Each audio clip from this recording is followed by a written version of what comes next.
Hello there, listeners. My name's Tommy, My name's Aaron. and welcome to episode 2 of the Super Pod Saga, the podcast where Aaron and I are on a quest to talk about every topic in the history of video games. And what a quest it's been. And, Holy cow. and what a quest it's gonna be. This is gonna be a years long project. Um, Before we get to today's topic, though, I saw that Aaron asked a question on our Anchor.fm page, which I didn't even know was a thing, but I'm glad he did. He Neither did I. I was just goofing. he asked, "What's your favorite game on the Wii?" And we got an answer from. Do you know who it is? Yeah, that's my brother. He's a total soy boy. Backwoods Bravo. Backwoods Bravo with a Z. He Yep. said bowling. Every other game ever created for the Wii is terrible, which I disagree with. Nice. But that's everyone's free to have an opinion. He's clearly never played Red Steel. Red Steel or the Silent Hill Wii exclusive, because that existed. Oh, yeah. That's But right. But we talked about the Wii in episode 1. That's not what we're talking about today. What are we talking about today, Aaron? It's going to be weird video game characters / weird video game mechanics. Because depending on the game, they kind of go hand. But, Yes. yeah. We've got quite the list. I got more mechanics than characters, and Aaron, you have more characters than mechanics, right? Yep, I played a lot of goofy garbage, a lot of goofy garbage characters. Excellent. Well, we'll start it off then, since this is your topic. What's your first character? Yeah, the first one was it's from a game that I know really well, like probably my favorite game ever from Final Fantasy IX, and it's Quina or Quina, however you want to say it.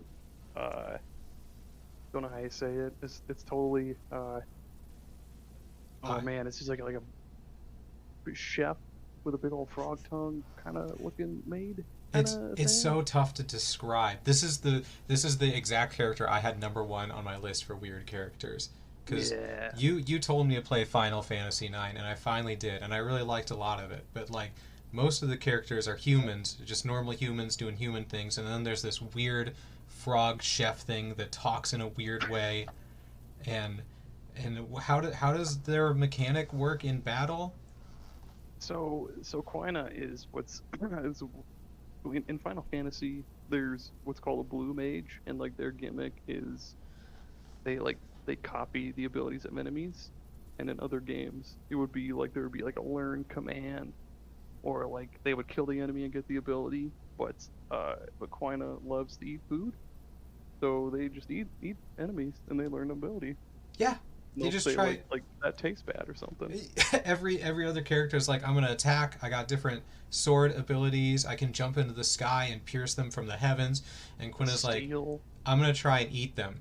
And it Yeah. doesn't tell you when is okay to eat them and when isn't, because you don't see their health or anything. So like the first time I did that, I was like, let's see what eat does, and they're like, they tasted bad, and that was the end of the turn. And I'm like, So the game does a pretty piss poor job of like teaching you how to use that yeah, it does. whole thing. But like, what's even goofier too is like, 'cause each character in that game has what's called a transform when they like, I guess like deal and or take a certain amount of damage. Yeah. And Quina, instead of eat, it turns into cook. And I think it increases the threshold to where you can eat something, but I still Oh. don't really know. I never experienced that because genuinely after that I was like, well, you're never being on the team again, and I don't like looking at you either. You really weird me out. And He's yeah. Pretty and yeah, every like the whole story quest is like to save the world and all this other stuff, and Quinna just joins you out of the blue because they're hungry and they want to try more food. It's just such a Yeah, weird thing in this game. they're tired of frogs. God damn it! They want to eat everything else in the world, even if they're like big, spiny beetles or like plants or slimes or whatever the hell. And I guess teaming up with these people that are like traversing the globe to fight evil, and that's probably your best bet to experience all these foods if they're fine taking you with you, taking you That's with true. them. That's true. Like, Quina reminds me. Did you ever watch the show Bizarre Foods? No, I did not. Oh, Bizarre foods. Google bizarre foods. Like that's the main character guy. Like that's Quina. All right. Not like Oh, okay. flies, but Yep. like they just go Yep. around and eat goofy garbage. I can absolutely see this. Yep. Except he's just missing the unnecessarily long tongue. There we go. We can Photoshop that one of these days. Oh, if I had any skill at using Photoshop, I'd do that. Okay. Is it okay if I go now? Yep, you're good. Go ahead. I want to talk about the new game, the sequel mechanic, whatever you want to call it, in the Stanley Parable. And I think I've come up with a succinct, quick way to explain it because I can talk way too much about the Stanley Parable. Listeners, It sounds so cool though. if you haven't played the Stanley Parable, it's a game where you just walk through an office and interact with things. The story is Stanley's coworkers have gone missing, and you have to go figure out what happened to them. So you just walk through, and there's a narrator, and he tells you what to do, and you can do it or not. Like the first choice is like a set of two open doors, and the narrator's like, Stanley took the left door, and you can take the right door if you want, and things just go crazy and off the rails. And it came out in 2013. I loved it. And last month, the Ultra Deluxe edition of the game finally came out. And one thing that games always struggle with DLC or added content is it's just kind of shoved into the old game awkwardly, and you like have to get to a certain point to even experience it or start from the beginning.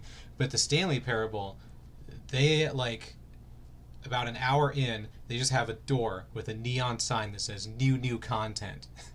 So you know exactly where to go. And a part of that new content from the narrator is a thing called the hold on, I don't remember the exact words. The reassurance bucket. It's a metal bucket that Stanley can hold, and it keeps him calm and keeps him company as he goes through the crazy office. And from that point on, whenever you start a new run at the beginning of the office, if you want to experience the old Stanley Parable stuff, you just go through it without picking up the bucket. But there's like a pillar at the beginning that's holding the bucket. And if you want to experience the new endings and stuff, you just pick up the bucket and you carry it with you. And then you get all new stuff. I like that it's just like an emotional support bucket. Like Stanley's Exactly. just like holding it in two arms. He's like, hello? And it makes sense too, because like the bucket takes him to new places, lets him explore new things, because he's got that reassurance that things are going to be okay. Oh, that's true. Yeah, it's like a what's the word I'm looking for? The emotional support dogs or whatever. But Yeah. this one's got a handle. Yeah. You can put stuff in it. You can't put stuff into a dog. My favorite voice line from the bucket stuff is he finds out that the office is actually a mind control facility, and he's like the realization, and the narrator goes, "No!" Stanley screamed into the bucket. Just that mental image, it just kills me. Okay. Oh man. What do you have next? I can't keep laughing about the bucket. I love the idea of him just face first. I know. Into a bucket. No. Oh man. Okay. Hang on. Oh yeah, that's right. Okay. So yeah. Chrono Cross. I mean, it just got remastered on the like every console known to mankind, pretty much. But there's a lot of goofy characters in that game. But one of the coolest though is definitely Skelly, who is just a skeletal clown. Like that's it. He's just a skeleton that has clown shoes and gloves and a little nose on, and he's pretty cool. And I'm looking up a picture of him, and I just want to specify, like, he's not a goofy looking skeleton. He doesn't have he's a literal skeleton, like an anatomically correct skeleton, but with oversized shoes and gloves. Yeah, for anybody that's listening to this ever, just go on Google, look up Chrono Cross Skelly, and yeah, he's literally just a skeleton with a big old like clown hat on, and he's got the kiss like star thing over one eye, and He does. what's so goofy too is like other characters in the game, you recruit them just going through the story, or you bring them like an item or something like that. But Skelly, you just find his fucking skull on the ground, and he's like, "Find my parts," and then you go around finding like bags of mixed bones and like his scapula and stuff, and Can he be in the party before you find all of his parts? Like, no, can he you? just stays in your item bag, like all Cool. his different Cool. parts. Makes sense. Oh man, and then there's Turnip. He's just Turnip. there's a whole like rigmarole you got to go through to get Turnip, but he's like just a little. His head is like a turnip, but he's like a little sword fighter.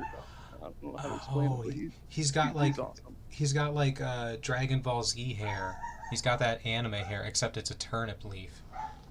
Yeah. What a He's got beautiful cool little guy. sword. And Oh man, and then there's. Go ahead. I was gonna say, is it like a Final Fantasy IX situation where most of the people are human, and then there's just these random creatures for no reason?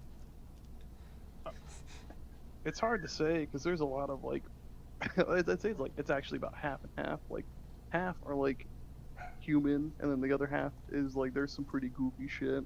Like pretty early on, depending on like what route you go or who you have join, you can have this dog named Poshel join you, and it talks with like a lisp, kind of. Oh. Oh man. Oh, what is his name? The alien guy. Starkey? He's just a little alien in a little spacesuit, a little laser gun. There's all sorts of cool ones, all sorts of little goofy guys. These are all That game's goofy so great. guys. There aren't enough games where you can just recruit random people to join you. Also, I just want to say for Turnip, I'm looking at his stats or attributes or whatever, and for career it says a total vegetable, which that's a career. That's what I aim to be. Goals. Definitely, dude. Okay, Alright, what do you got? I'm gonna go with another mechanic. Have you heard of a phone game called Lifeline? No, actually. It's a series of games that I think are incredible. It's literally a mechanic I've never seen anywhere else. So the whole thing is it's a real, how do I even describe it? It's a real time thing where you start the game and you get a message from, oh, what's even his name? Hold on, I should have had this beforehand. Taylor. You get a message in the game from this guy named Taylor, and he's like, "Hey, dude, I'm on an alien planet and my ship crashed, and I need some help. Can you like keep in contact with me?" And you're like, "Sure." And in real time, over the next few weeks, he'll like send you messages and be like, "Should I head towards this hill, or should I try and find some shade for shelter?" And if you don't respond, like a few hours later, he'll be like, "Hey, really need some help here." And it's just such a cool idea. Like I remember, yeah, I remember when I had it, it'd be like 2 a.m. and I'd get a message from him, and I'd be like, "Oh crap, I gotta message Taylor back so he doesn't die." And Shit. like he'll be like, "Oh man, I'm by my my ship's nuclear reactor for warmth, and it's like however much nuclear whatever measurement." He's like, "Is that safe for me to sit by?" And you actually have to Google it and try and figure out how much nuclear stuff is safe for a human being to be by. Stuff like that. Yeah. Sorry, babe, I can't give the baby a bath tonight. Taylor needs to know how much hair to trim off his head. Exactly. Or it looks stupid. And there was like 7 of them, I want to say, but they eventually stopped making them. 7 games? Yeah, 7 different games in the Holy Lifeline hell. series. Let me see how many. Damn. They, And does it Go on. Sorry. what were you- Does it send you the messages through the game, or does it send you like actual text messages? through the game. So you'll get a notification, Oh. like a phone notification, but then the messages are all through the game. And then like That's some of fucking them cool. some of them follow Taylor, some are with different people. I played a few of them, and it's just a really neat idea that I've never seen before. Yeah, I've never heard of anything like that before. I thought that was gonna be like that one like disease game like Plague Inc. or whatever, but No. yeah, you definitely blew my expectations out of the water. Good. Now it's your turn. All right. One sec. There we go. So, have you ever played or heard of the Valkyrie Profile series? No, that doesn't even sound real. Valkyrie Okay. Yeah. Profile? Yeah, there Tell me weren't more. very many. Yeah. The whole series is just different from other RPGs, but there's one on the DS that um it was more of like a tactical RPG like Final Fantasy Tactics or Fire Emblem, but Hmm. the goofy like mechanic in it is that there's this thing that's called the what is it? I think it's like the Dark Plume or something like that. I'd have to look it up, but it's like this um you can use it to basically like sacrifice one of your teammates, and depending on which teammate you sacrifice, you'll unlock like a special ability, and all of your stats will just be like super boosted, and you can just one shot like everything. Um, and it's super odd too because like um games like Advanced Wars and like Fire Emblem, you'll do like a little combat segment, Hmm. and then you go to some story, and then kind of repeat that little cycle. But in this game, no man, you'll go like 3 battles in a row, and if you die, you have to start all over from the first battle, and Oh. it's rough. So like sometimes you'll be like, oh, like if you come across, you put yourself in a bad situation where somebody's gonna die, or like where you're about to lose the battle, and yeah, you can sacrifice a teammate, And I'm bring it assuming they're back. gone forever, right? Yep, Ooh, that's tough. forever. It Yep. reminds me So if of you sacrificing people in Into the Breach, except you don't get any bonuses from that. They're just dead forever, and hopefully their sacrifice was worth it. right, That's always that was good. turn-based games like that always seem to have the coolest mechanics, like switching up the formula. God, I could talk for hours about Into the Breach too. Let's not get into that. Okay, I've got a character. Okay. Um, how much of the Psychonauts games have you played? I haven't actually played them. I've always wanted to play the first game, but I always put it off. But I know that's really good and really extremely goofy, like with the Yes, milkman and stuff. very goofy. There's tons of goofy characters I could talk about, but I'm going to talk about Nona Aquato, who is the main character, Raz's grandmother, because she has the wildest, weirdest character development I think I might have ever seen.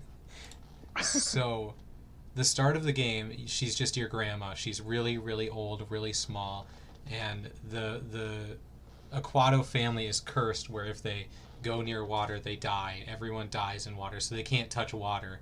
And so she's just old, and whenever you talk to her, she's like, "Stay away from the water, Raz." And he's like, "Okay, Grandma, I'll do that." And as you go through the game, you learn so much about her past.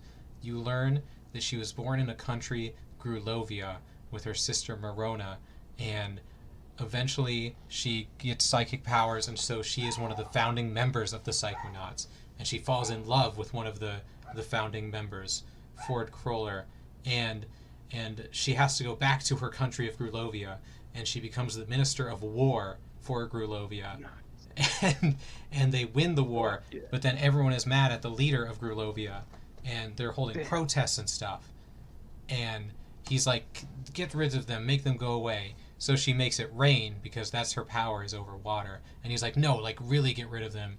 And so she causes it to flood, and it kills all the people that are doing that. And she finds out that one of the people was her sister. Oh, I know, her sister and her sister's husband. And man. so the Psychonauts have to go and stop her.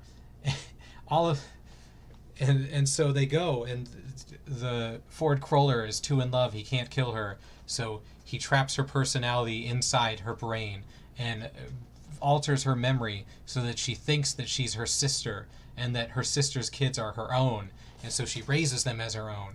So your grandma is actually your great aunt this whole time. And she's the bad guy. She's the evil person in the game. Sorry for spoilers, but it's just they go so far from being like, here's his grandma, she's weird, huh? To being like, she's the ultimate evil and she's going to destroy the world. I wasn't expecting that for Psychonauts. No. I always thought it was just like here's a band of psychic detectives or whatever they do, Yeah. and then they fight the bad guy and they win and that's it. No, there's actually a whole world Damn. and plot and history and wars, psychic wars. That's crazy. Holy cow. Okay. Yeah. What do you have next? The next one I have is so the Earthworm Jim. I guess yeah. Have you ever played Earthworm Jim or No. seen the show from like 30 billion years ago? I've seen screenshots. I didn't even know there was a show. Yeah, it was a long time ago. I watched it like a couple times as a kid, but I've forgotten all about that. But it has definitely some of the goofiest fucking characters on there. But one of the best is like one of the main villains. That's Bob the Killer Goldfish, and he himself, like his name implies, is just a goldfish, but he's a goldfish in a bowl, and it's always carried around by this like muscular, like cat. Oh thing. yeah, I guess that's the best way to describe it. It's got a full body of hair like a cat, but it also has chest hairs coming out. Yeah, I don't know I don't know what the hell it is. I forget. So, how is Mr. Goldfish, Bob the Killer Goldfish, a killer? How does he kill? That's the thing. So usually, how Earthworm Jim goes is it's like kind of like Mega Man, where you go right through an entire stage and then you fight a boss at the end. But for this one, so if you get to the end of his stage, and then you get to his boss battle, but instead of fighting him, Jim just plucks him out of his little fishbowl there and just swallows him, and then that's it. Next level, you're done. Boss battle complete. Hold on. I'm reading about Bob the Killer Goldfish. I just have to read these first two sentences. In the television series, Bob has a deep southern drawl. Bob focuses his attention on universal conquest and spends much of his time attempting to convince the fish of La Planeta de Agua to embark on a destructive rampage. For those who don't speak Spanish, that's the planet of water. It's such a goofy series, dude. And I forget which game it was, but there's like one final level that's where you're in hell, but they call it heck. And I thought that was pretty hilarious. That's great. All right. I've got. Have you ever played Disco Elysium? I have not yet. I've heard you tell me many stories over our little chat we've had going, but yes. Yeah, go for it. I'm going to specifically talk about the attributes system of the game, which sounds super boring, but it is super weird. So, in most games, like Skyrim or whatever, you build up your attributes like your strength or your dexterity or your archery or whatever, and they're just numbers that go up and you become better at things. And it's just kind of a passive thing. And in Disco Elysium, your skills and stuff are actual parts of your brain that talk to you whenever you do literally anything in the game. So, let's say you step outside and it's raining. Your perception will literally talk to you and be like, oh, looks like it's raining out. I hope you brought an umbrella, and you can respond to your perception. Or, yeah, there's 6, 12, 18, 24 different stats that can all talk to you. They're like composure, authority, rhetoric, encyclopedia. And another cool thing it does with those is if you have them too low, you'll be bad at it, and if you have them too high, you'll be bad at it too. So you don't want to be the best at everything. So right? So for encyclopedia, if you have that really low, you're just going to be stupid and not know anything. I put it really high because I like knowing things, and it was actually a detriment to me because every time I would go anywhere or click on anything, the encyclopedia part of my brain would be like I'd go walk by a car and the encyclopedia part of my brain would be like, ah, yes, a 1956 Chevrolet Ford thing built in this place in this city, and it just gave me all this useless information, and it like actually took you have a set time throughout the day, so you can't just waste time doing nothing, and it wasted so much time just telling me all this worthless stuff. It sounds like a chore. Jesus Christ. It is. Or like drama, if you have it low, you're not going to be able to tell when people are lying to you. But if you have it too high, then you're going to see everything everyone's doing as an act, like they're in a play, and you're going to be confused about what's real and what's not. They do that with everything, and it's such a cool idea. And just having these different parts of your brain talk to you is so fun. Like, I had pain threshold really low, so it would get upset at me whenever I do something that causes me pain. Like, my last example, I swear, at the very beginning of the game, there was my tie was in the ceiling fan, and so I reached up to try and pull it down, and I missed and fell and knocked myself out for 4 hours.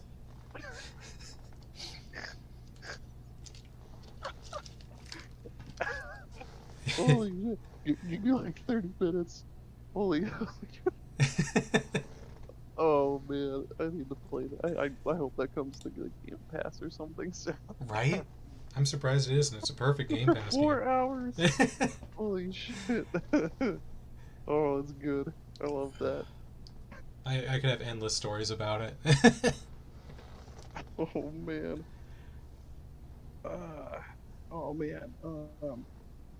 Here's a like a pretty, maybe obscure one. Did you ever play the I have to look up what the full title is, but it's Henry Hatsworth and the Puzzling Adventures. Oh, I think I know what this is. Sorry? I've never... No, but I remember this game.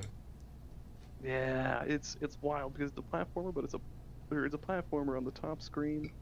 But then on the bottom screen it's a little puzzle game, and like enemies you defeat in the top screen will like pop down into the bottom screen, and then in order to actually kill them and get like power-ups and shit, you'll play like a little like block puzzle on the bottom screen, and it's cool as hell. It's so fun. This might be the most DS game I've ever seen. I know. It's beautiful.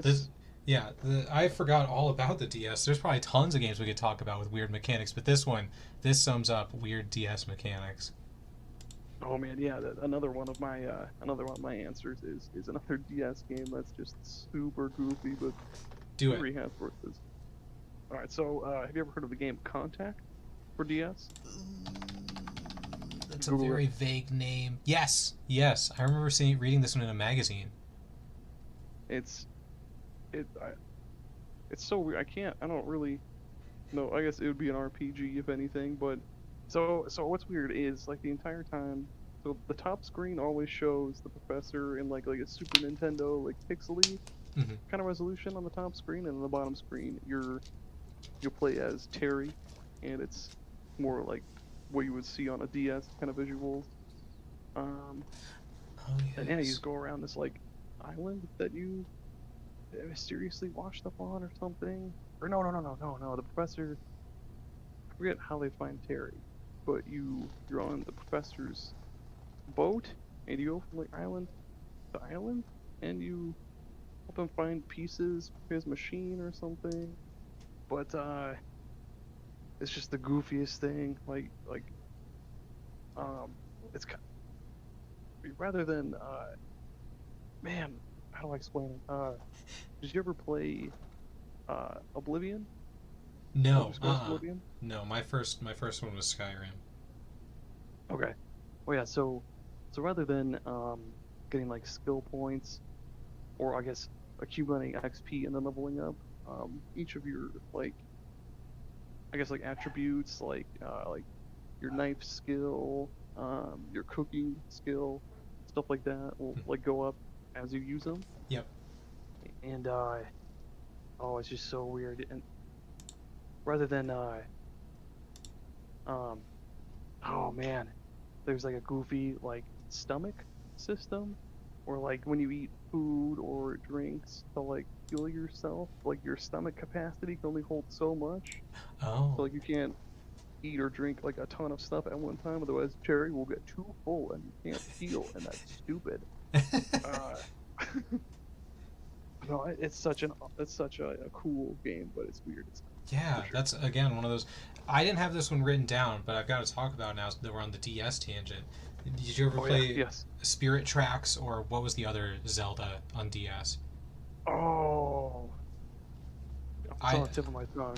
Legend of Zelda DS. It was for really Phantom Hourglass. That's the one I'm thinking of. It had I have Phantom Hourglass for sure. it had so many weird mechanics that you could only do on the DS. First of all, the idea of controlling Link with just the stylus is insane. Like, you didn't use any of the buttons to control Link or swing or anything. You would hold it on the screen, and that's how he would move, and you would do slashing motions.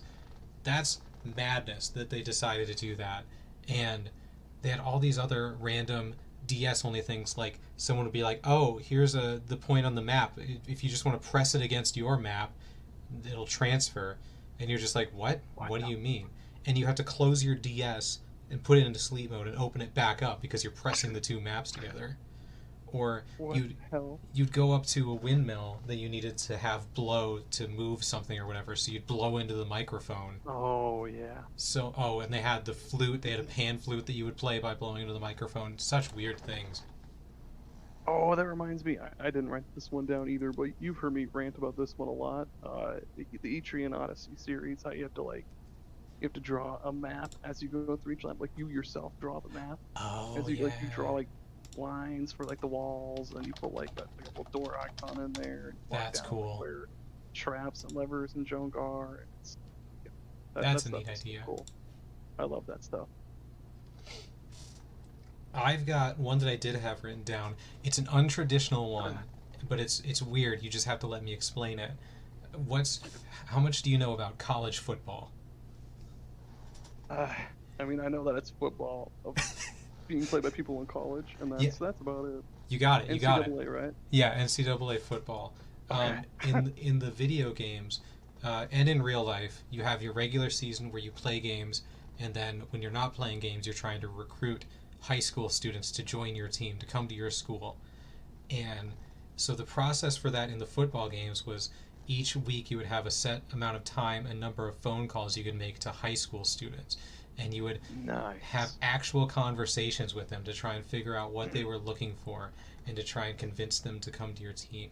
And it's just really weird to think about that they had a section of this game where you would cold call teenagers and be like, "Do you like football facilities?" And they'd be like, "No, I really don't care about that." And you could Do then, you like spaghetti?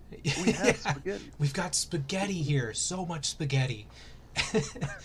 And you could either still try and sell them on that, or you could just pick something at random. So you could be like, "Well, we have some really good facilities here," and he'd be like, "I don't care, I'm gonna go."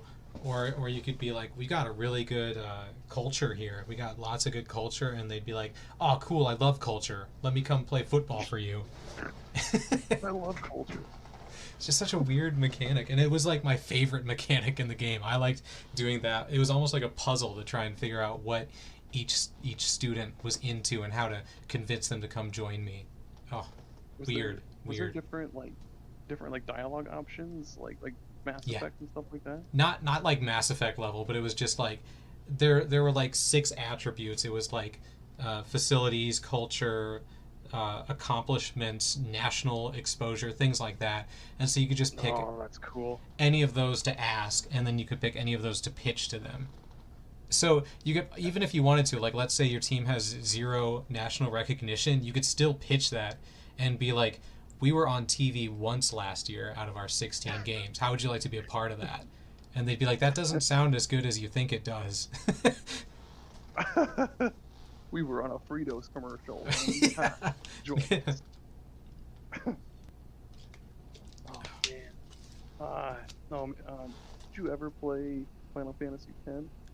Yes, I played 2 hours of it.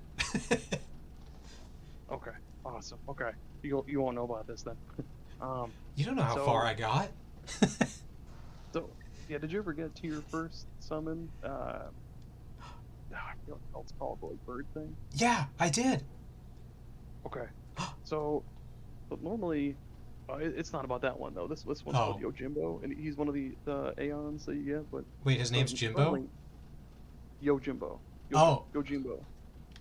okay. His name is Jimbo. I thought it was Totally. just Jimbo. No, it's so usually how the summons work in that game is like you summon them, and then they basically play like one of your other party members, pretty much. Like you It select was interesting. commands Yeah. and yeah.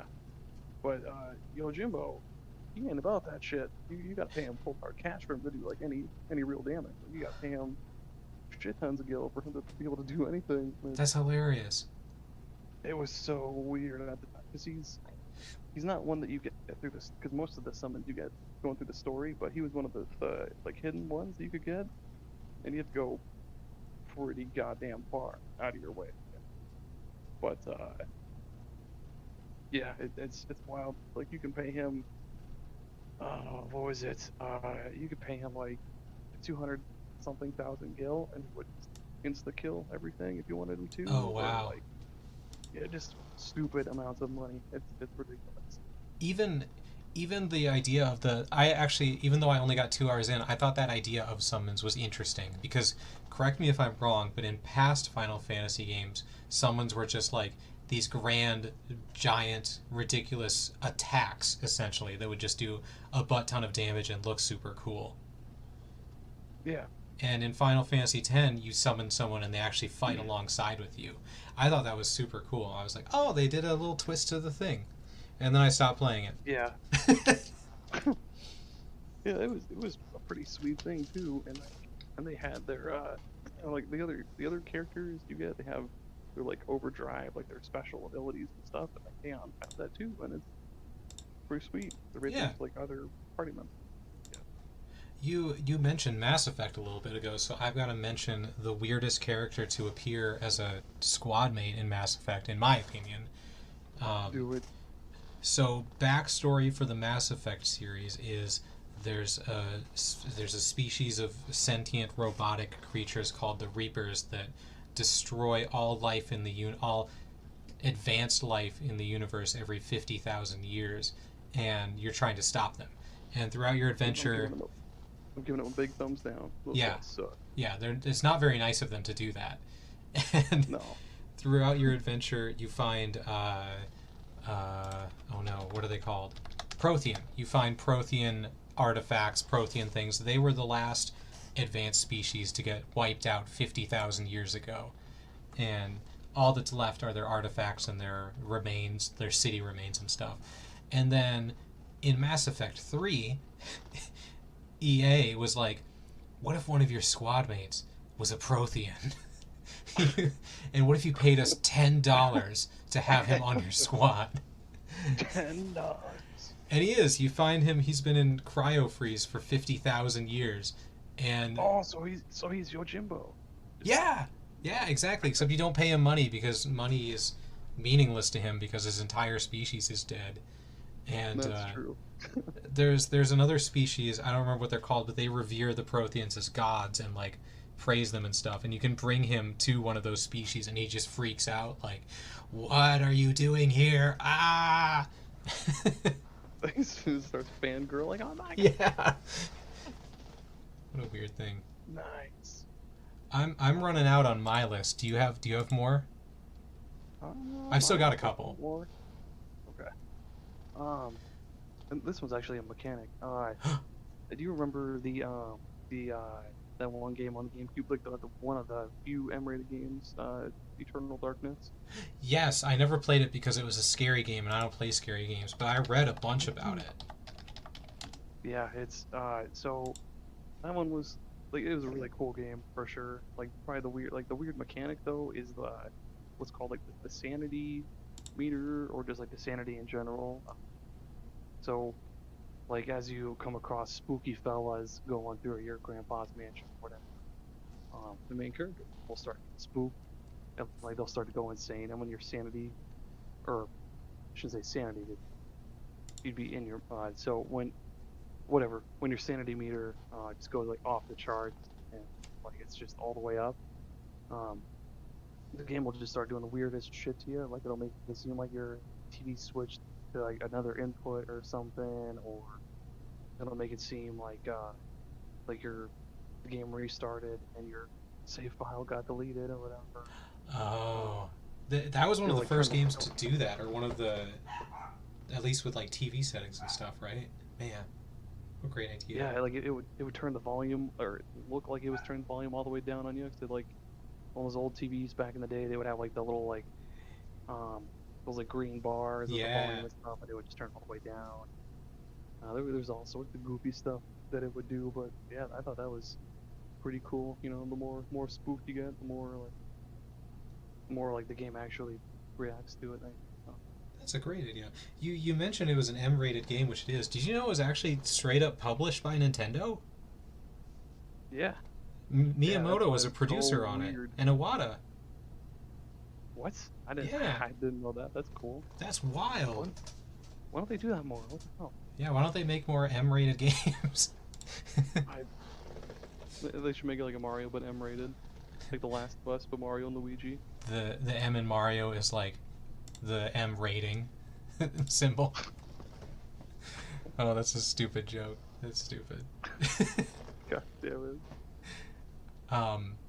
Okay, I've got another mechanic. I only got 3 characters because I don't play weird character games like you do. But I have another mechanic. Have you heard of a game called One Shot? I've heard, yeah, with the little cat guy that carries like a light bulb and stuff. Yes.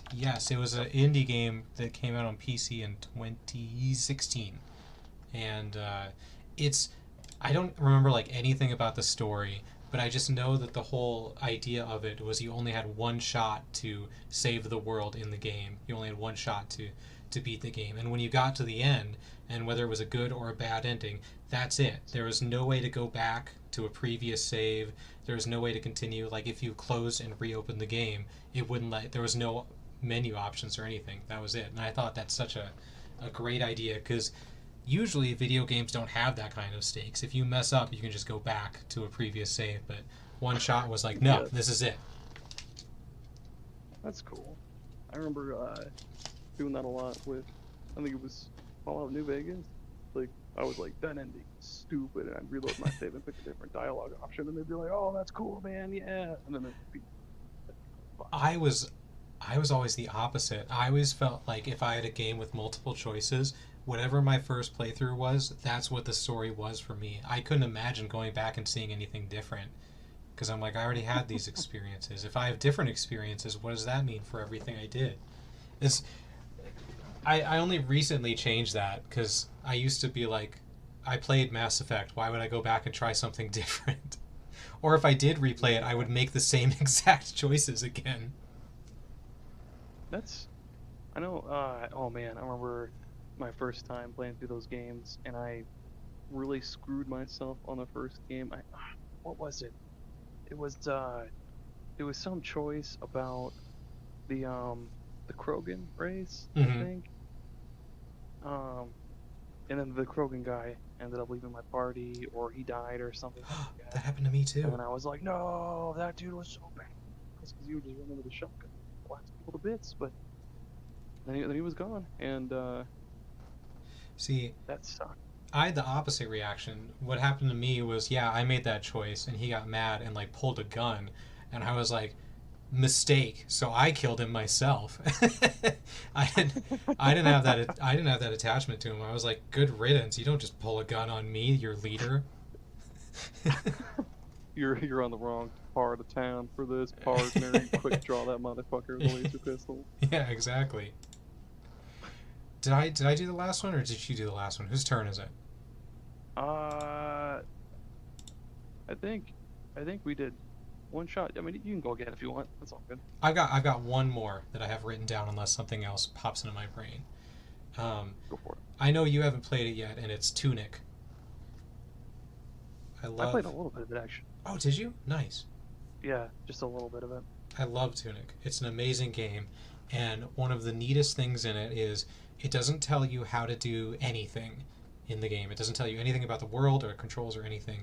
What you have to do is go around the world and you find little pages of a game manual, and it's in the style of like 1990s Nintendo Power. They just nailed that look. And That's cool.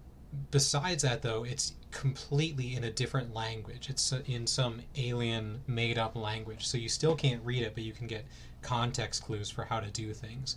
And they're they just hide the mechanics in that manual so well. Like you can do everything from the very beginning of the game, but you don't know how until you find those manual pages strewn throughout the world. And it's just such a neat idea, and I loved finding those pages and trying to translate them. Oh god, yeah, yeah, I've heard, I've heard you just ranting on and on about that game on chat. That sounds badass. The story was, well, a little confusing, but I mean, Yeah, it sounds really, yeah. really cool. There you go. Well, yeah, well, no, I guess I have two. So yeah, how familiar are you with the Twisted Metal series? Very barely. I played it like as a kid and was like, I don't understand these controls, and my cousins kept killing me, so I didn't like it. Yeah, if you're new to it, it's pretty silly game to try to play. It has some like super goofy characters too. The goofiest one I wanted to mention was Axel, and if you look him up, just look at Twisted Metal Axel. He's literally just a man between two tires, and that's it. He's just a man between two giant tires. He's in some of them. He's got rockets on his shoulders, and he's got two spikes by his feet, which I'm not sure how you could spike anything because the tires are giant. He's just so the other characters are always like other people in a car. Like it'll be like the owner of some junkyard in like some tow truck, or it'll be like a semi truck driver, maybe even like Death on a motorcycle. But no, it's just he's just a man. That's a terrible idea for being in a car combat apocalypse.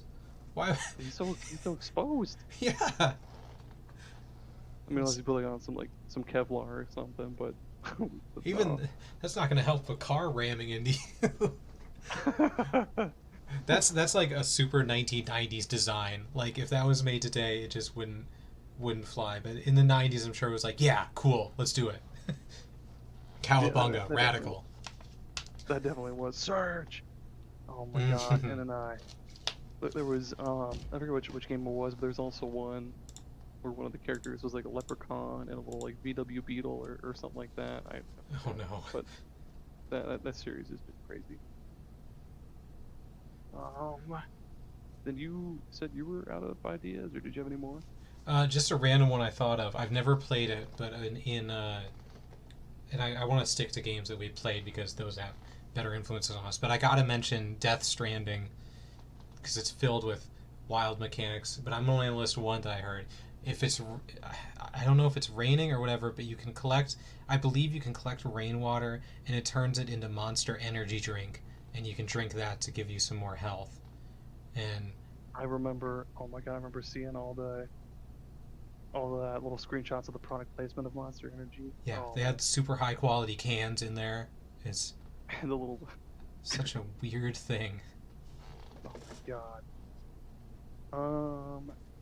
And the last thing I had was how familiar are you with the Breath of Fire series?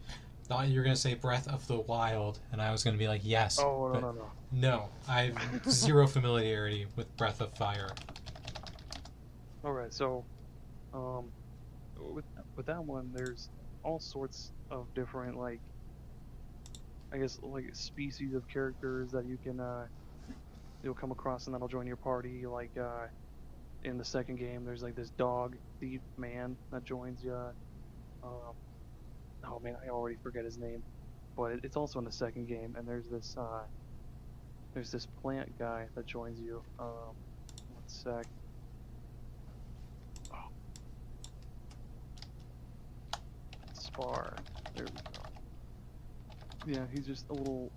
He's what's called a grassman, and yeah, he's just a little plant guy, and. Oh yeah, like got grass stilts. Yeah, and what was it? It was So you first see him like really, really early in the game, but he doesn't join you. He's like he's held captive by some circus or something.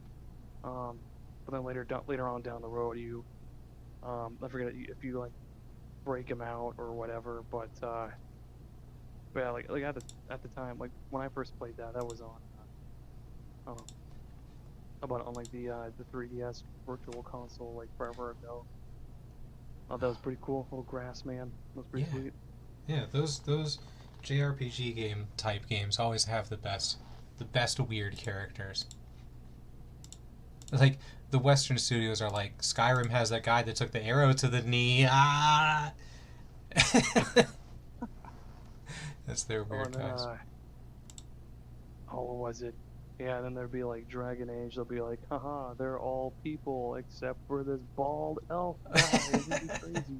We really went wild with this one. He's an elf, but he's bald. Eat shit, Legolas. That is pretty much all. Like I keep going on and on about like Breath of Fire series because they have all sorts of goofy guys, like the Horseman, Sten, or no. That's not Sten. There's a horseman, there's a monkey man, there's a cat lady.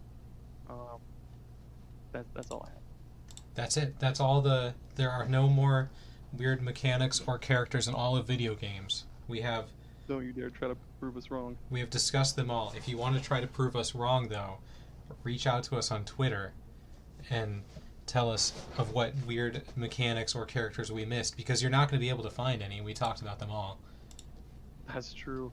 Or I'll post a once this episode goes live, we can slap a little question right into the episode in Anchor, or you can go on the Facebook that I made that I just we have a Facebook now. Stuff on because I don't know what the hell to do with it, but yeah. Or email us at superpodsaga@gmail.com. I don't know what you email us, whatever. Send us pictures of your dogs or cats, but send us your favorite flavor of Bang energy drink. Ooh, that's a good one. That's a good one. What's yours? Oh, was it peach mango? That's a good one. A really good one. Mine is rainbow unicorn. Oh man. Rain has a rainbow sherbet flavor that is can't see it, but chef taste. It's a Bang rainbow sherbet? No, it's Rain actually. My bad. See, that's why I hadn't heard of it. I was like, there's very few Bang flavors that I haven't tried. I even found a Hy-Vee that had a champagne flavored Bang, and it's the only time I've ever seen that in my life. Was that the rosé one or something like that? No, it was champagne. What? It was disgusting. I've never had real champagne in my life, so I had nothing to compare it to, but to my baby tongue, it was disgusting. Anyways, video games. Anything else you want to add, Aaron? No, that's pretty much it. Just yeah, I could just keep going on and on and on about Breath of Fire. Though, do not get me started. Do it on the Twitter page. Just post random things on the Twitter page. I'll do one character a day across all 4 games. Yeah. The 5th one we don't. Everything 5 and after we don't talk about. They suck. Yeah. I didn't even know there was 5 of them. But, listeners, thank you for watching, and I hope you have... Wait! I have to tell you what the next episode is going to be about. Yeah, you do. Oh my gosh, I almost forgot. What a disaster that would have been. Okay, Aaron, ask me what the next episode is going to be about. Okay. 1 sec. Tommy, what is the next episode going to be about? We are going to be discussing video game endings. The good, the bad, the weird. Oh, yes. Yes. I'm ready for this. I got. Oh my god. Save it. Don't say anything. Save it for next week. Alright, shutting up. Okay, you shut up too, listeners. Have a great day. Bye. Bye. I think Craig stayed the whole time. I'm not going to record all that again. Well, my backup recording went the whole time, too.